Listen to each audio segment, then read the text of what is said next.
পৃথিবীতে প্রতিটা মানুষই কিন্তু সফল হতে চায় তার জীবনে। আপনি তখনই সফল হতে পারবেন যখন আপনি ত্যাগ স্বীকার করতে পারবেন, ধৈর্য ধরতে পারবেন, কষ্ট সহ্য করতে পারবেন। এই গুণাগুণগুলো যদি আপনার মধ্যে থাকে তাহলে আপনি অবশ্যই একদিন সফল হতে পারবেন। হ্যালো এভরিওয়ান, আসসালামু আলাইকুম। Welcome back to my another new blog. সবার কী অবস্থা, কেমন আছেন? আই হোপ সবাই ভালো আছেন, সুস্থ আছেন। এই তো এখানে নাস্তা রেডি করছি। এই নাস্তাটা বাহির থেকে আনানো হয়েছে। সকালে যে নাস্তা বানাবো গ্যাসের সমস্যা ছিল, যার কারণে নাস্তাটা বানানো হয়নি। তো দুই ছেলে ঘুমে আছে, তো এখানে তাইফের বাবা আর আমি দুজন বসে পড়েছি নাস্তা করতে।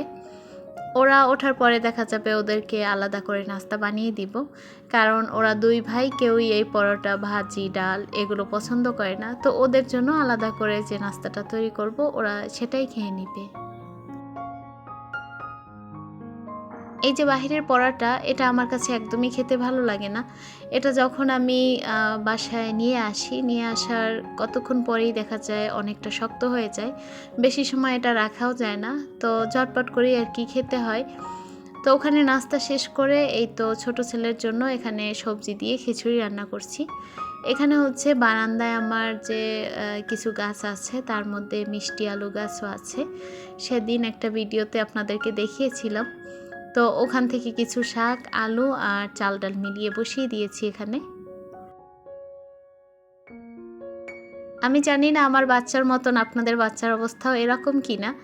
2টা দিন যদি ভালো খায় তাহলে দেখা যাবে 3-4টা দিন আবার খাওয়া দাওয়া বন্ধ করে দিবে। আর একটা দিন যদি একটু কম খায় তাহলেই মনে হয় কি যে ও শুকিয়ে গেছে, ওর মুখটা শুকনো শুকনো হয়ে গেছে, বা এরকমই মনে হয় আমার কাছে। আপনাদের কাছে এমন মনে হয় কিনা আমি ঠিক বলতে পারবো না, কমেন্ট করে জানাবেন কিন্তু। তো এখানে হচ্ছে কিছু ফল নিয়ে এসেছে দুই ভাইয়ের জন্য। তো এখানে এগুলো আর কি ঠিকঠাক করে গুছিয়ে রাখছি। আর ওদিকে খাওয়া দাওয়া শেষ করে বড় ছেলেকে স্কুলে পাঠিয়ে দিয়েছি।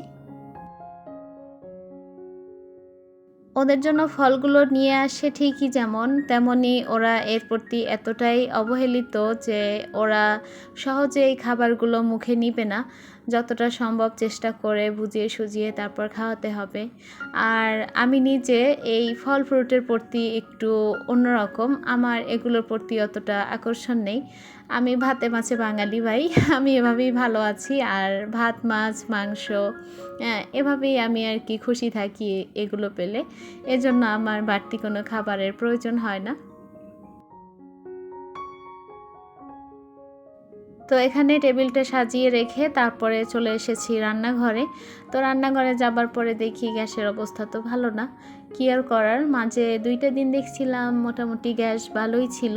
তো মনে করছিলাম হয়তোবা গ্যাসের সংকট চলে গেছে, এখন থেকে আর কষ্ট হবে না। কিন্তু আজকে রান্না করতে গিয়ে দেখি আবারও সেই অবস্থা। তো কি আর করার, এখানে ইলিশ মাছটাই ভাজি করে নিব। আর হচ্ছে গতকালকে সবজি রান্না করছিলাম, ওটা ফ্রিজে আছে। খাওয়া হবে কিনা বলতে পারি না, তবে যা আছে ওটা গরম করে দিব। যদি ওরা দুই ভাই খাবে না, হয়তো বা আমি নিজে একটু খাওয়ার চেষ্টা করব। তো মাছটা এখানে ভাজি করছি, কারণ ওদিকে গ্যাসের অবস্থা খুবই খারাপ। তো এই জন্য আর বাড়তি কোনো রান্নাবান্নায় যাব না, অল্পের মধ্যেই রান্না করব। সকালবেলা থেকে প্রচুর বৃষ্টি, সবাই তো জানেন গত 2-3 দিন ধরে সারা দেশে বৃষ্টি হচ্ছে। তো একবার ভাবছিলাম যে সকালবেলা যে খিচুড়ি রান্না করব ইলিশ মাছ দিয়ে। তো যেহেতু তাইফের বাবা বাসায় থাকবে না, তার তো ডিউটি অফ নেই। তো সেই সব চিন্তা করে আবার ভাবছি যে না, তার থেকে বরং এভাবেই রান্না করি। আর যে খিচুড়ি পছন্দ করে সেই যদি বাসায় না থাকে তাহলে খিচুড়ি রান্না করে কি করব। এটা হচ্ছে গতকালকের ভিডিও। তাইফের বাবাকে নিয়ে একটু আরএফএল ওয়েস্ট বাইতে গেছিলাম কিছু সংসারের কেনাকাটার জন্য। তো এখানে খুঁজছিলাম যে মনের মতো যেটা পাবো সেটাই নিব। আর খরচের মধ্যে দেখি হয় কি না, যতটুকু খরচ করতে পারবো ঠিক ততটুকুই করব, এর বাইরে তো করতে পারবো না। তবে একটা বাজেট আছে, তার মধ্যেই নেওয়ার চেষ্টা করব। বাসা থেকে আসার সময় চিন্তা করে আসি যে কি নিব, কিন্তু আর মার্কেটে আসার পরে ওইটা আমার কখনোই মনে থাকে না। মাঝে মাঝে মনে করি আমি কেন লিখে নিয়ে আসলাম না।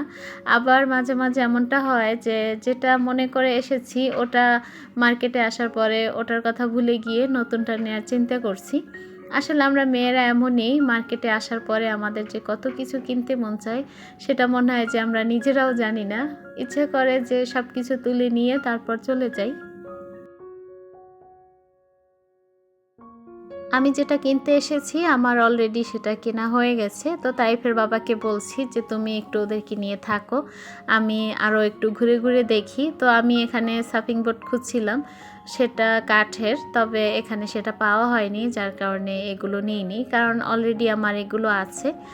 আর পাতিলের মধ্যেও খুঁজছিলাম যে দেখি আরও কিছু যদি পেয়ে যাই, কারণ হচ্ছে সবসময় তো আর আসা হয় না, আর তাইফের বাবার ওই রকম সময়ও হয় না।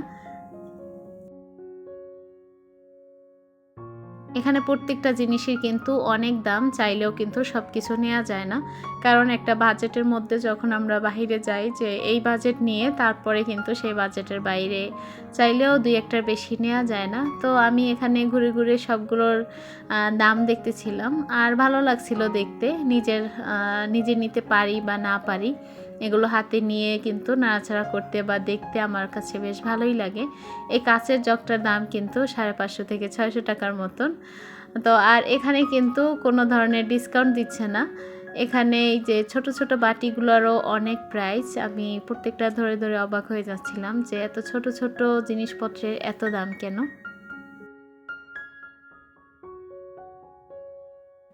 এই যে কাপ সেটটা, এটা আমার কাছে মানে রেগুলার ইউজ করার জন্য বেশ ভালোই লাগছিল। ভাবছিলাম যে 6টা মিলিয়ে একটা সেট নিয়ে যাব, কিন্তু বুঝতে পারিনি যে এটার প্রাইস এতটা বেশি। এই যে একটা কাপ আর একটা পিসের দামই কিন্তু এখানে 350 টাকা, কোনো ডিসকাউন্ট নেই। তো পরে ভাবছি যে আজকে পছন্দ করলাম, সমস্যা নেই, আজকে নিতে পারবো না, তাতে কি অন্য একদিন নেওয়া যাবে। তো পরে রেখে দিলাম।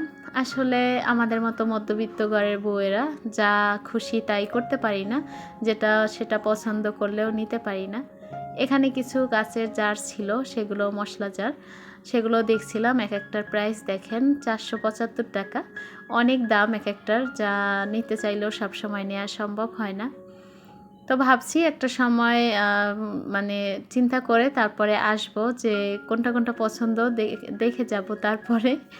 তো এই যে এক একটা জার কিন্তু অনেক সুন্দর, অনেক কিউট। তো আরে ফেলে আসলে আসলে যা খুশি তাই নেওয়া যায়, কারণ হচ্ছে এখানে প্রত্যেকটা জিনিস অনেক বাছাইকৃত, একদম সুন্দর। আর এখান থেকে কোনো কিছু নিলে কিন্তু সেরকম সমস্যাও হয় না। তো এই তো বাসায় চলে আসলাম, আর কি নিয়ে এসেছি সেটা যদি না দেখাই তাহলে আপুরা বলবে যে আপু মার্কেটে গিয়ে ঘুরে ঘুরে আমাদের দরদাম করে দেখিয়ে এসেছে জিনিসপত্রের, কিন্তু কোনো কিছুই আপু নিয়ে আসেনি। তবে আমার টার্গেট ছিল একটার, ওখানে আমি গিয়ে কিন্তু 2-4টা হাতে নিয়ে এসেছি। তো এখানে আমি একটা পাতিল নিয়েছি, পাতিলটা আমার কাছে বেশ ভালো লেগেছে। তো ইন্ডাকশনে যাতে আমি রান্না করতে পারি সেই জন্য আমি ইন্ডাকশনের পাতিলই নিয়েছি। পাতিলটা আমার কাছে অনেক বেশি ভালো লেগেছে, দেখতেও সুন্দর আর অনেক ভারী। দেখা যায় যে গ্যাসের সমস্যা থাকার কারণে আমি রান্না করতে পারি না। তো এটার প্রাইস কিন্তু নিয়েছে 1500 টাকা। অনেক আপুরা হয়তো জিজ্ঞেস করবে, তো এই জন্য আমি প্রাইসটা বলে দিয়েছি। আর পাতিলটা কিন্তু সত্যি অনেক সুন্দর। মোবাইলে কতটুকু দেখা যায় ক্যামেরাতে আমি বুঝতে পারবো না, কিন্তু এমনিতে সরাসরি অনেক সুন্দর।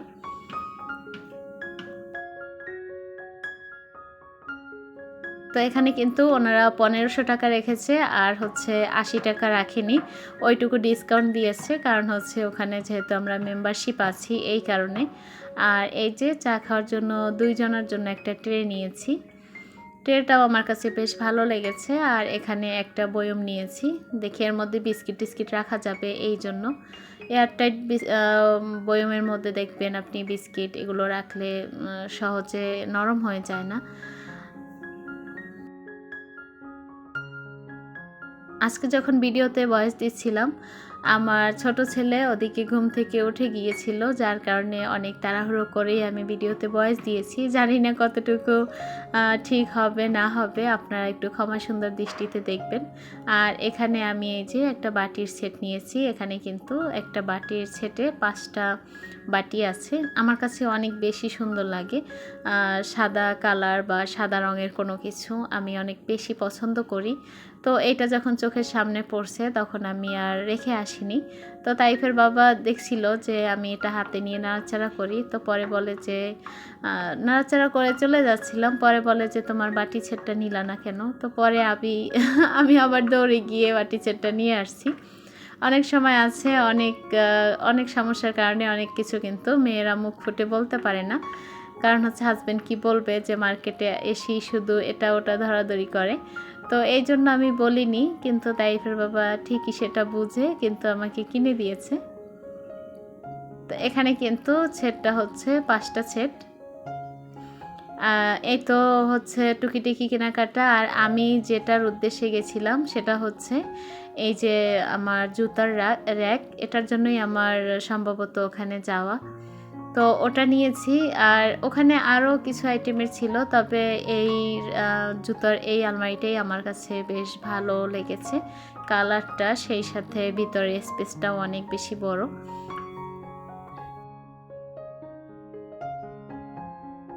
ওখানে যাবার পরে দেখি সুন্দর সুন্দর ওয়ালমেট আছে, তো ভাবছি সেখান থেকে আমিও পছন্দ মতো 2টো ওয়ালমেট নিয়ে এসেছি, ডাইনিং রুমটা একটু সুন্দর করে সাজাবো সেই জন্য।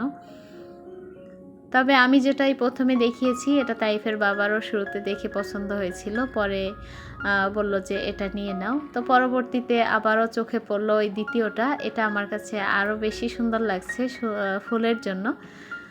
তো ডাইনিং রুমটা দেখা যায় যে সেরকমভাবে এখন পর্যন্ত সাজিয়ে গুছিয়ে উঠতে পারিনি। আসলে ভাড়া বাসায় সব কিছু নিজের মতো করা যায় না, কারণ হচ্ছে নিজের বাসা থাকলে অন্যরকম ডেকোরেশন করা যায়, আর ভাড়া বাসায় কিন্তু স্পেস কম থাকে, যার কারণে আপনি চাইলেও সব কিছু সম্ভব হবে না।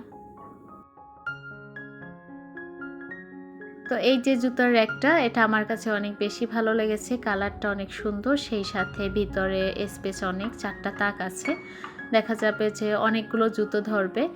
আর হচ্ছে বাসায় যে কজন আছি তার বাইরেও কিন্তু অনেক স্পেস পড়ে থাকবে, এই জন্য আমার বেশি ভালো লেগেছে। নিচের সাইডটা কিন্তু চাকা দেয়া আছে, যেখানে সেখানে মুভ করা যাবে। আর আমি পিছন সাইডটাও একটু দেখিয়ে দিচ্ছি। সব কিছু মিলিয়ে জুতার র্যাকটা আমার কাছে অনেক ভালো লেগেছে। তো এই তো ছিল আমার আজকের ব্লগ। আপনাদের সবার দীর্ঘায়ু এবং সুস্বাস্থ্য কামনা করে আজকের ব্লগটি এখানেই শেষ করছি। আল্লাহ হাফেজ, আসসালামু আলাইকুম।